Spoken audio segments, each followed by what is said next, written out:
ये कहानी है पति के रिश्तेदार। राहुल अपनी पत्नी सीमा और अपनी माँ के साथ रहता था। गर्मियों की छुट्टी में राहुल की बुआ फूफा अपने लड़के सोनू के साथ उनके घर रहने आए। घर आते ही फूफा जी राहुल से बोले कि यहाँ तो बहुत गर्मी है, घर में कोई एसी नहीं है क्या? राहुल की माँ ने बोला, भाई साहब, अभी कुछ दिन पहले ही राहुल ने अपने कमरे में एसी लगवाया है। यह सुनते ही फूफा जी अपने बेटे से बोले कि सारा सामान राहुल के कमरे में ले गए। राहुल और उसकी पत्नी सीमा चुप रहे क्योंकि उनने सोचा कि कुछ दिनों की तो बात है। इस तरह बुआ फूफा जी को राहुल के घर रहते 1 महीना हो गया। राहुल ने अपनी माँ से पूछा कि बुआ जी कब जाने वाली हैं?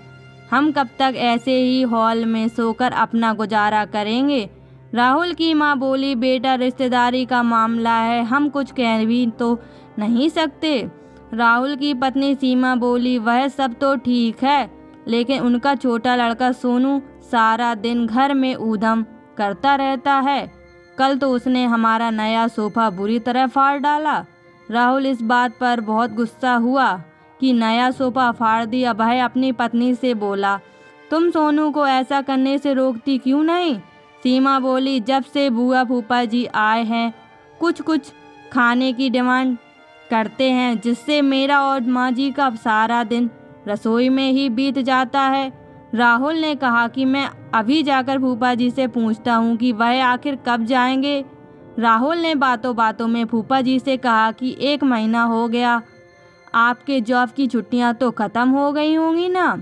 फूफा जी बोले, राहुल, मैंने जॉब तो कब की छोड़ दी। अब तो मैं बिजनेस करता हूँ और अब इस शहर में भी कुछ बिजनेस खोलने की सोच रहा हूँ। पहले इस शहर को अच्छे से समझ लूँ, जिसमें 2-3 महीने तो लग ही जाएंगे। यह सुनकर राहुल समझ गया कि फूफा जी अभी जाने वाले नहीं हैं। उसने यह बात अपनी पत्नी और माँ को बताई। सीमा बोली, जब घी सीधी उंगली से नहीं निकलता तो उंगली टेढ़ी करनी पड़ती है।